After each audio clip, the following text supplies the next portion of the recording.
Welcome back to the Citystead, everyone. I am Josh, and it is a glorious, glorious afternoon out here in the garden.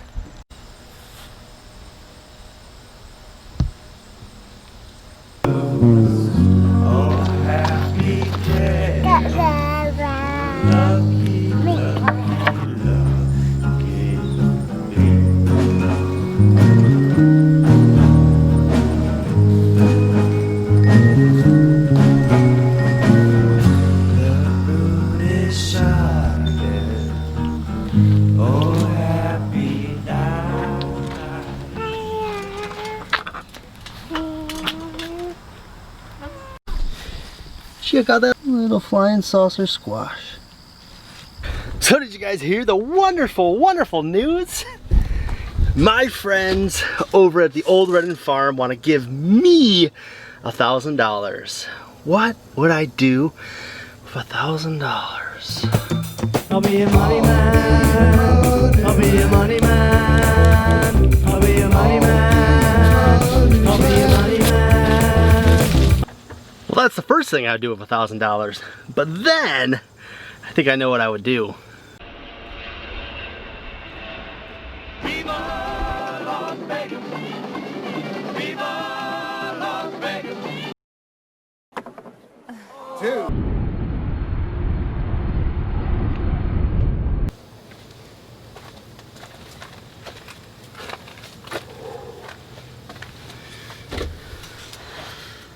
Turns out that didn't go so well. Well, it seems I completely misunderstood the rules. See, it was for the homestead. $1,000 to spend on the homestead. What would I do with $1,000 if somebody was to just give me an imaginary $1,000 to spend here at the Citystead? Well, it turns out that both me and my spouse would get $1,000, which is good because honestly, I went and blew mine, you know, so good thing my wife doesn't know anything about this, so I can go ahead and just borrow her $1,000 and tell you what I'm gonna do with it on my Citystead. So $1,000 is quite a bit of money. We could do a lot with it, you know, but I'm kind of standing back in my ideal area to use it. All this wide open space in the back of the yard that we have really just the uncapped potential of this area back here. I'm thinking this is where I would want to concentrate spending an imaginary $1,000. And I'm gonna be honest, I'm gonna blow it all in one single thing. Okay, so I already kind of knew what I was gonna go in this direction of getting, and that is something cool that I can also grow in the winter, which would mean some sort of greenhouse. And then I found these sweet geodesic greenhouse kits, and I was like, that's what I want right there. So I found the first one, a little bit out of my price range.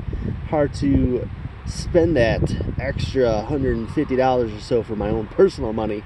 Much rather stick to only spending the imaginary $1,000 I got. So I was looking around some more, and I ended up finding this other one, which turned out to be a little bit better, bigger, 25-foot round, and it's the structure for it. You can see right here, boom, it's like a jungle gym for adults that you plant vegetables in.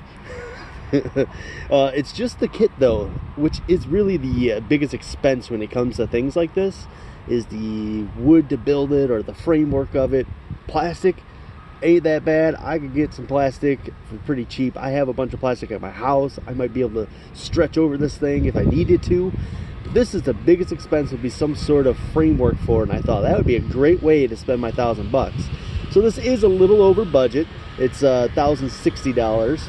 But you know, I would gladly pay that extra little bit of money to have this awesome kit, and then I'll just have to figure out a way to cover it.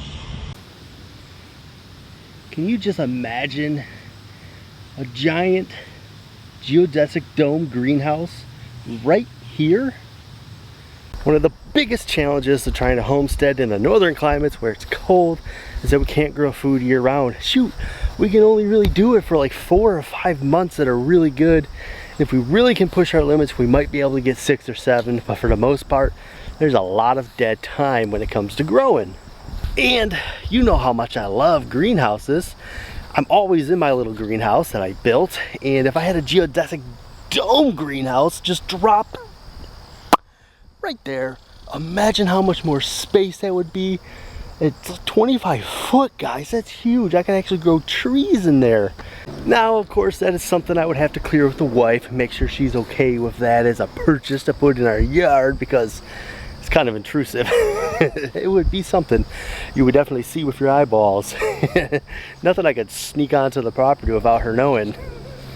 I kind of feel like, though, if I put like a little table, maybe a little lounge chair in there, and it was nice and luscious green in the middle of the winter, she could probably go out there and hang out, hide out, lay low from the children, which, you know, all us parents kind of need a little bit of, a couple minutes here and there to just lay low.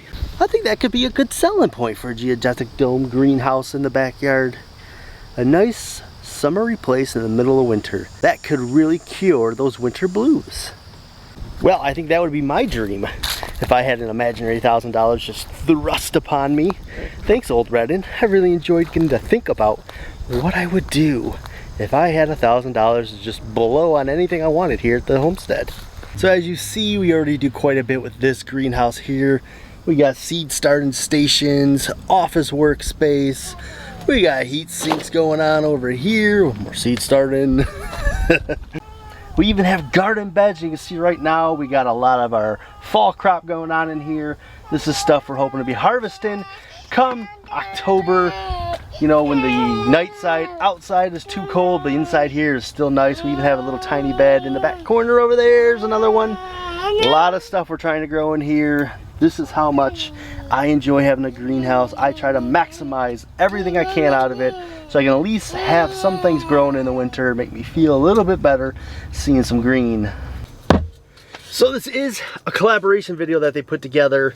So I'm gonna tag a couple of channels, a couple of friends of mine. We're gonna tag the Wolterman Homestead. I wanna know what they would do with an imaginary $1,000. And the other person I'm gonna tag is my boy over in California, Farmer G. Let's see what you guys are gonna do with $1,000. I bet you guys could do some really cool stuff, especially with that greenhouse setup you already currently have. Probably do a lot of neat stuff. All right. That was a lot of fun, guys. Everybody enjoys thinking about what they would do if they just had a pile of cash dropped in their lap, don't they? Well, before we call it a night, I got a little treat for the worm bin. Picked this tomato, but it had already been split and scabbed over too many times to really be useful for us. So I figured I'd throw it in the worm bins and let them have at it.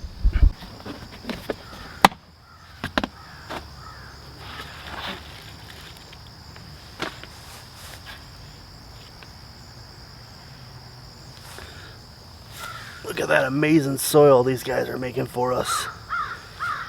Getting close to the point where I'm going to flip these bins around. Alright. Grind your heels into the sheets. Grit your teeth and get some sleep this evening. Counting sheep. Rest your feet. Tangled heat, a cotton blend, a mystery unwoven, fraying at the seams. Brightest colors, muted light. Let's say goodnight. Say goodnight.